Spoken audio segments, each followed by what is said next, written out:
예, 오늘의 모닝 브리핑 시작하겠습니다. 테슬라가 급등하면서 나스닥을 끌어올리는 그런 모습을 보였고, IBM 등이 하락하면서 다우는 빠졌습니다. 국채금리 상승세가 주춤한 점은 다행스러운 그런 대목이고, 한국 관련 지표는 혼조, 그러니까 MSCI 한국지수는 강보합, 야간 소모는 약보합, 그래서 미증시 마감 상태는 우리 증시에 시황보다는 개별 종목에 영향을 주는 그런 양상이었고요. 삼성전자 주가가 청산가치 수준으로 빠졌거든요. 어제 갑자기 또 루머가 좀 돌았던 것 같은데 이런 내용이 뭐였는지 또 설명드리도록 하겠습니다.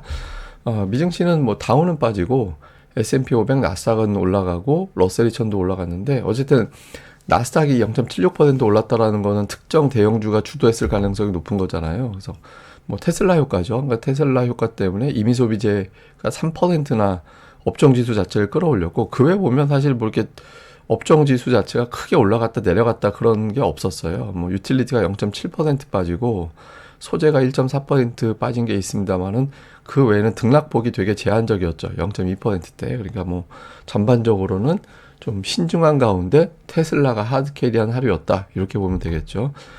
국채 금리는 이날 약간 전일보다는 내렸습니다. 근데 장중에 올라갔다가 빠졌다 이렇게 변동성이 나왔는데 어쨌든 소폭 빠졌거든요.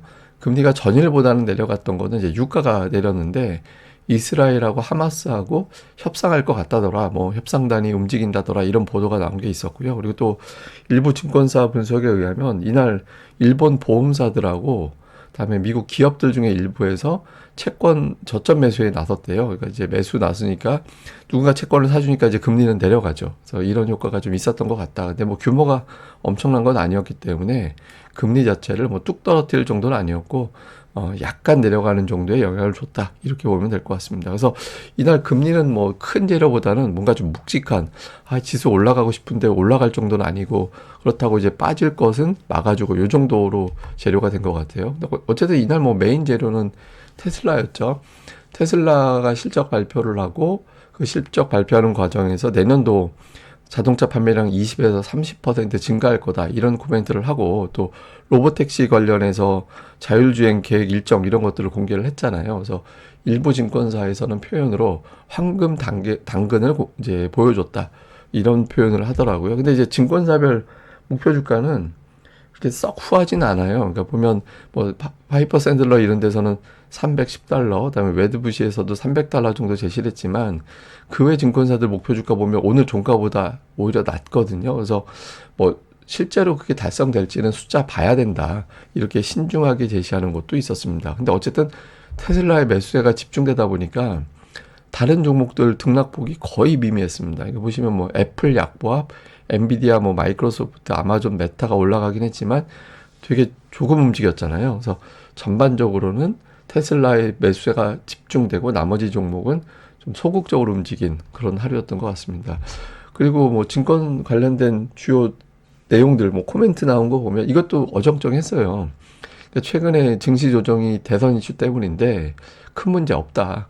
그래서 대형은행들 실적이 좋고 또 주가가 반응을 했기 때문에 이런 걸 봐서는 이게 예를 들어서 실적은 잘 나왔는데 주가는 빠졌다 이러면 선반영됐다 이렇게 평가하잖아요. 근데 주가가 반응한 거 봐서는 증시는 긍정적인 흐름인 것 같다 이렇게 얘기하고 있고 그리고 파이퍼 샌들러에서는 이제 트럼프 정책 최근에 이제 트럼프 당선이 유력하다 이런 전망들이 나오다 보니까 트럼프 정책에 대해서 금융시장 영향 이런 것들 많이 나오고 있거든요. 근데 이민 정책에 대해서 이민 정책이라는 건 뭐냐면 이민자가 몇백만 명씩 들어오잖아요. 근데 그걸 갖다가 제한하겠다. 그러면 이제 인건비가 올라가는 이유가 되거든요. 그래서 이런 부분이 성장에 전망 좀 악영향 줄 수 있다. 이런 주장을 하기도 했고 UBS에서는 단기적으로는 대선 때문에 흔들리지만 내년도까지 증시 결국에 올라갈 거다. 그래서 6,600포인트까지 전망을 했고 US뱅크 같은 데서는 시장 압박은 주로 금리에서 나오고 있고 지금 금리가 높은 데다가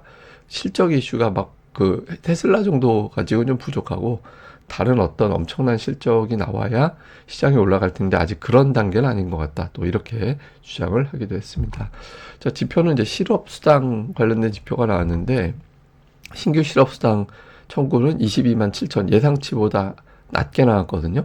그런데 이제 연속 실업수당 청구권, 그러니까 뭐 이제 한 주에 그치는 게 아니라 이제 계속 연속적으로 신청하는 건수가 확 올라갔어요. 그래서 이게 3년 만에 최대치로 올라갔거든요. 그래서 혹시 이게 뭐 어떤 뭐 고용 지표가 나빠지는 건가 이렇게 우려를 자극할 수도 있는데, 다만 최근 이제 허리케인이라든가 이런 것들 여파가 좀 이어진 것 같다. 그러니까 75%는 허리케인하고 상관없는 지역인데 말 바꾸면 25%는 허리케인 지역이란 얘기잖아요. 그래서 아마 그 부분이 일부 좀 영향을 준 것 같고요.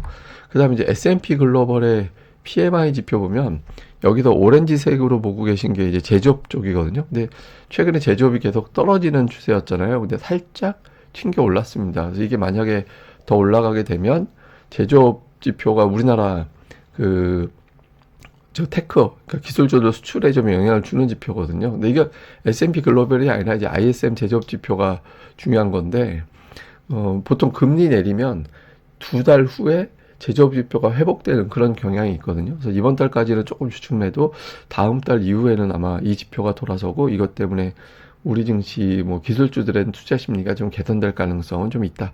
이렇게도 보여지는 것 같습니다.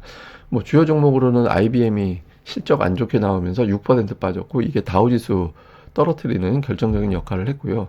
다음에 반도체 중에서는 램 리서치가 실적도 좋고 향후의 전망도 긍정적으로 제시하면서 5% 올렸고요. 그리고 램 리서치가 올라가면서 다른 반도체주들도 동시에 끌어올리는, 예, 그런 역할을 했습니다. 그리고 금융주가 오늘 은근히 조금씩 올랐는데, 골드만삭스가 1.4% 올라가는 등 주요 이제 금융주들의 주가도 좀 상대적으로 선전을 하는, 지수보다는 조금 더 선전하는 그런 모습을 보인 게 특징이었습니다.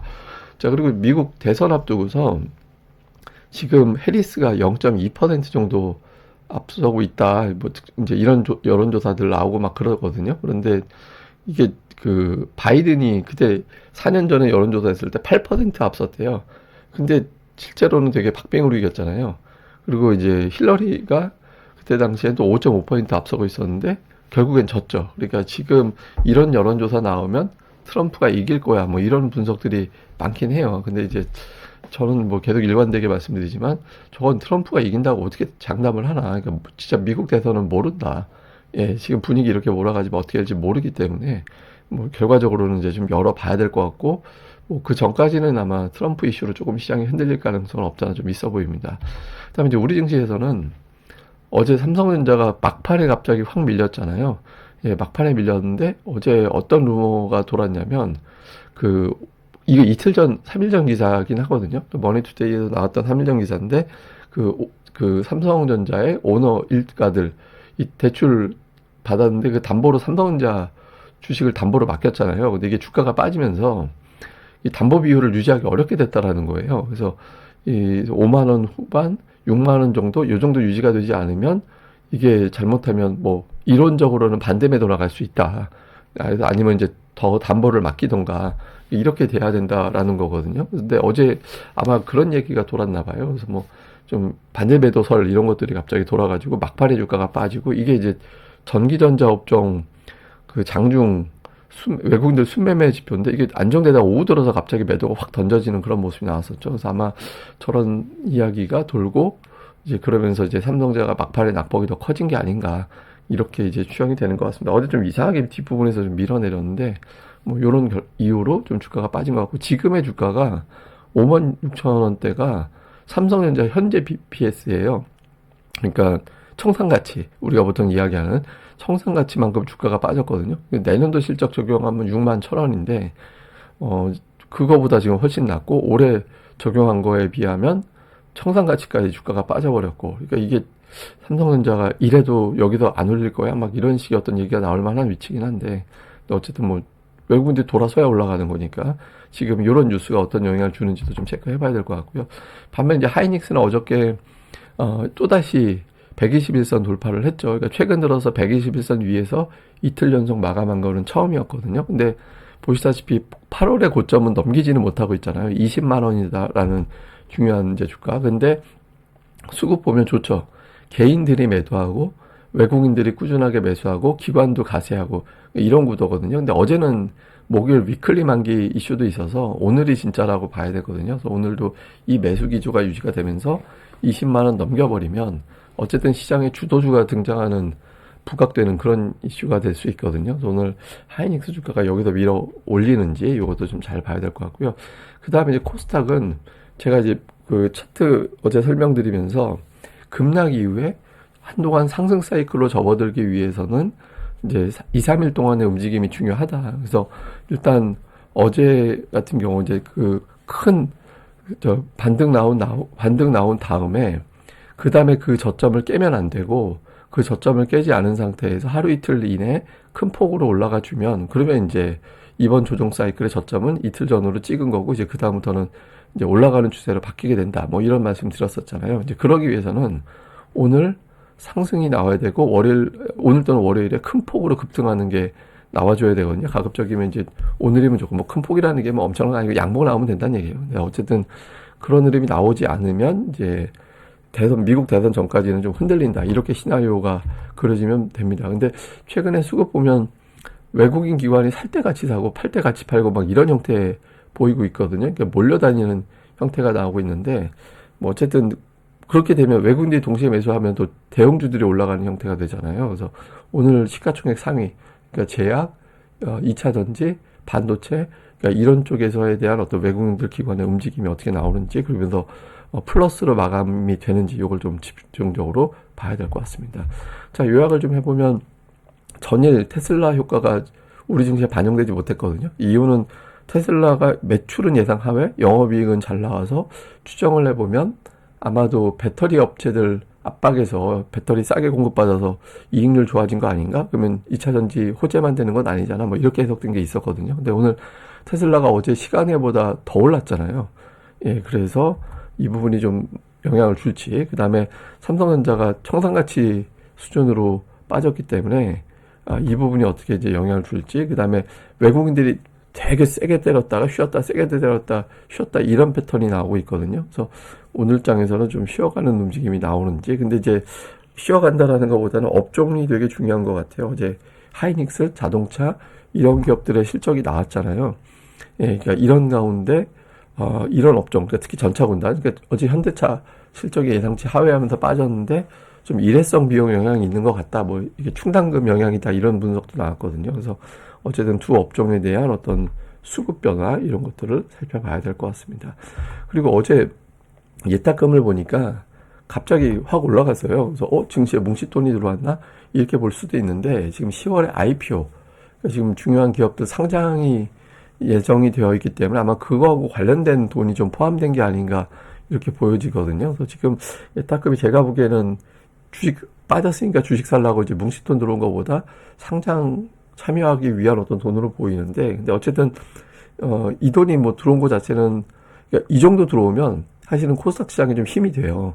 근데 저 상장 때문에 들어온 거라면 별 도움이 안 되는 거거든요. 그래서 향후 이제 예탁금의 구도를 좀 잘 봐야 될 것 같다. 근데 만약에 여기서 이제 상장 때문에 들어온 게 아니라 계속 늘어난 거라면 코스닥에 바람이 불 수도 있죠. 근데 지금은 그건 아닌 것 같은데 어쨌든 향후에 예탁금 추이는 좀 주목해 보도록 하겠습니다. 예, 그럼 또 하루 잘 보내시고요. 저는 다음에 뵙겠습니다. 이 방송 구독하기, 좋아요 꼭 눌러주셔야 제 방송이 그 유튜브 알고리즘에 노출이 되니까 또 많이 좀 클릭 좀 부탁드리겠습니다. 감사합니다.